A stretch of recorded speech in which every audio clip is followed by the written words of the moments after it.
Assalomu alaykum, aziz va qadrdon kitobxonlar. Mana bugun biz sizlar bilan yana uchrashdik. Bugun va'da qilganimdek sizlarga Imom Hasan va Imom Husaynning kitobining davomini o'qib beraman. Kitobimizni 10-betiga keldik. Sut ona. Hasan raziyallohu anhu tug'ilgach, Nabiy muhtaram amakisi Abbos raziyallohu anhuning zavjasi Ummu Fadldilning uyiga bordi. Ummu Fadldil Rasululloh sallallohu alayhi va sallamni hayajon ichida ko'rib so'radilar. Ey Allohning rasuli, sarosimangizning sababi nedir? Xayrdir inshaalloh. Fatima o'g'illi bo'ldi. Sen uni ham Qusomning suti bilan emiz.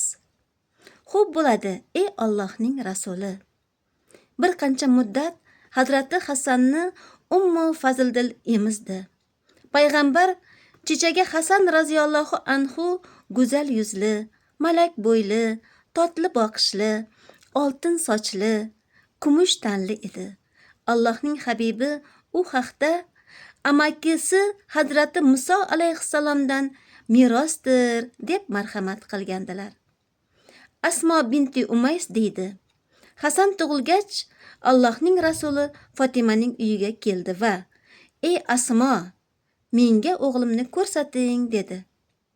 Hasan sariq hirqaga o'ralgan edi. Uni bu holda ko'rgach shunday dedilar. Bolani sariq hirqaga o'ramang. Shundan keyin jajji chaqaloqni oppoq hirqaga o'rab berdim. Quchoqlariga oldi. O'ng qulog'iga azon, chap qulog'iga iqomat aytdi. Allohning rasuli 7-kuni yana muhtaram nabirasi va nozik Fatimaning yoniga keldilar. Jajjigina bolakayni yana quchog'iga olib, erkalaganlaridan keyin oltin sochlarini qisqartirdilar. Faqirlarga olingan soch og'irligida tilla sadaqa qildilar va aqiqa qurbonligini so'ydilar. Hasan ismining berilishi. Allohning habibi unga Hasan ismini munosib deb bildilar. Ilm va hikmat qutbi janobi Ali karimallohu vajhahu bu holatni shunday ma'lum qiladilar. Bola tug'ilganda Rasululloh sallallohu alayhi va sallam uyimizni sharafga burkab, uni nur maskani holatiga keltirdilar. Chaqaloqning qulog'iga azon aytdilar. Sochlarini oldirib, sochi og'irligida oltin sadaqa qildilar. Shuningdek, aqiqa qurbonligini so'ydilar. Keyin bizdan so'radilar. O'g'limga qanday ism qo'ydingiz? Harb yoki Ja'far ismlaridan birini o'ylayapman. Ey Allohning rasuli. O'g'limning ismini men qo'yaman. Bizni juda ham baxtiyor qilgan bo'lardingiz. Ismi Hasan bo'lsin. Siz ne desangiz shu, ey Allohning rasuli dedik. Bu arablarda birinchi marta qo'yilgan ism. Allohning payg'ambarlaridan Hazrati Musoning ukasi Hazrati Xorinning o'g'liga berilgan Suryo ismining arabcha shaklidir. Nasl nasabi. Abu Muhammad, laqablari Taqi, Sayyid va Voris. Fazilatlari va nasabi jihatidan jahondan yagona va qiyossiz. Rasululloh sallallohu alayhi va sallam afandimiz shunday marhamat qiladilar. Bu Hasan mendandir. Husayn esa Alidandir. Jajjigina chaqaloq asta-sekin ulg'aya boshladi. Beshigining ichidan atrofga nurlar taralardi. Gulg'uncha misoli qiqir-qiqir kulardi. Allohning rasuli tez-tez kelib, bu go'zal chechakning iforidan bahramand bo'lardi. Insoniyat xuri bo'lmish Fatima raziyallohu anhu jajjigina Hasanni pokiza qo'llariga olib, otib, o'ynatardi. Nurli bolani shunday erkalatardi. Hazrati Muhammad sallallohu alayhi va sallamga o'xshagan, otasi Aliga o'xshamagan o'g'lim. Nabiy muhtaram kunlardan birida muborak qo'llarini ilohiy olamlar tomon ochib duo qildilar. Yo Robbi, men Hasanni yaxshi ko'raman. Sen ham uni yaxshi ko'r. Uning yaxshi ko'rganini ham yaxshi ko'r.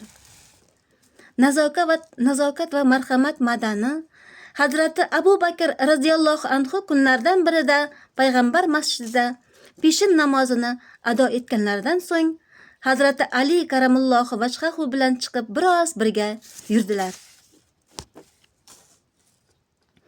Shu payt kichkina bolalar o'ynayotgan bir yerga kelib qoldilar. Hazrati Hasan bolalar bilan o'ynardi. Jahon Siddiqi uni ko'rib, bolalar tomonga yurdi va Hazrati Hasanni ko'tarib yelkasiga mindirdi. Ko'nglidan, tubidan toshib kelgan sevgi va muhabbat bilan shunday dedi: "Bunga otam fido bo'lsinki, bu Allohning rasuliga o'xshaydi, Aliga emas." Bu holatni ko'rgan Hazrati Ali raziyallohu anhu muloyim jilmayib qo'ydilar.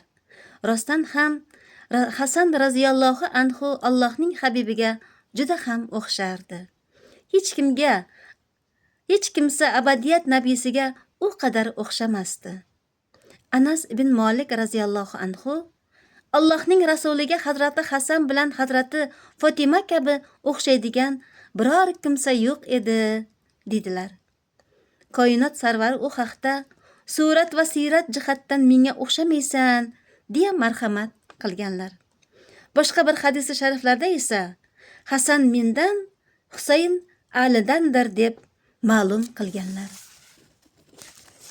Insoniyat huri Fatima Zahra raziyallohu anhu ham ko'p bora Hazrati Hasanni shunday erkalardi: "Payg'ambarga o'xshagan, Aliga o'xshamagan bolam."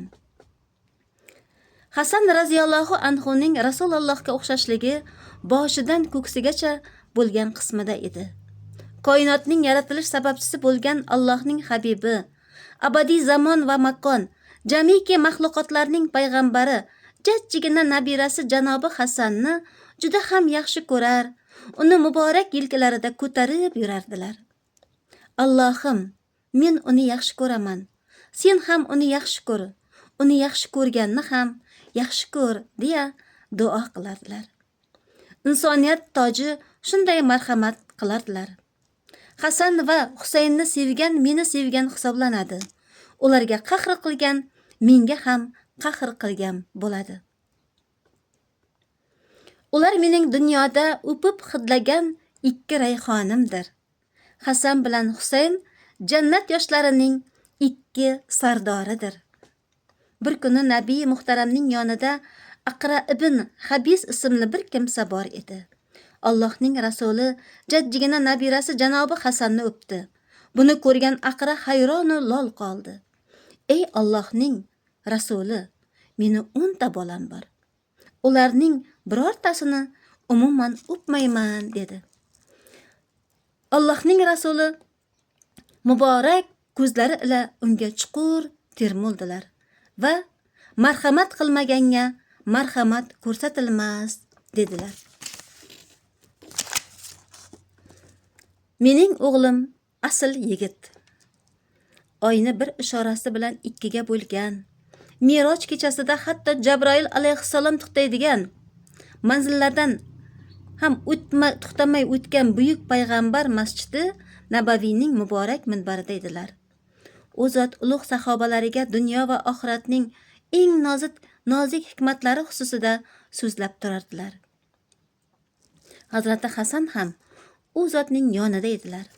Rasululloh sallallohu alayhi vasallam bir sahobalariga, bir Hazrati Hasanga nazar tashlab shunday dedilar: "Mening o'g'lim asl yigitdir. Yaqin kelajakda Alloh taolo musulmonlardan ikki buyuk toifaning orasini bu bilan tartibga keltiradi. Allohning habibi, jamiki maxluqotlarning payg'ambari nubuvat nuri ila bilib so'ylar aytilganlari aynan yuz berardilar." Hijratning 41-yilida janobi Hasan raziyallohu anhu xalifalikni o'z xohishi bilan Muaviyaga topshiradi va musulmonlar orasida qon to'kilishining oldini oladilar. "Do'stim, ko'zlaringni och. Payg'ambar avlodi toju taxt vasvasasiga qo'l siltab qon to'kilishining oldini oldi. Sening qoning esa hali ham taassuf bilan jo'shmoqda. Ammo payg'ambar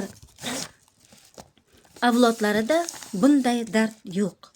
Chunki ular abadiyat burjiga qo'ngan saodat yulduzlaridir. Azizlarim, biz kitobning 16-betigacha o'qib bo'ldik. Kitobning davomini bugun kechga tomon yana o'qiymizda, yana 10 minut o'qib sizlarga tashlaymiz. Aziz kitobxonlar, agar siz Imom Hasan va Imom Husaynning taqdiri nima bilan tugaganini bilmoqchi bo'lsangiz va ular qanaqangi ishlar qilgan, xalqimizga kerakli bo'ladigan qanaqangi ishlarni amalga oshirgan, shuni bilmoqchi bo'lsangiz, bizning Instagramimizga a'zo bo'ling va uni iloji boricha imkon darajasi ko'pchilikka tarqating. Chunki biz tariximizni bilishimiz albatta kerak. Imom Hasan va Imom Husaynning hayotini sizlarga o'qib beramiz. Azizlarim, siz bilan ko'rishguncha xayr, sog' va salomat bo'lingizlar.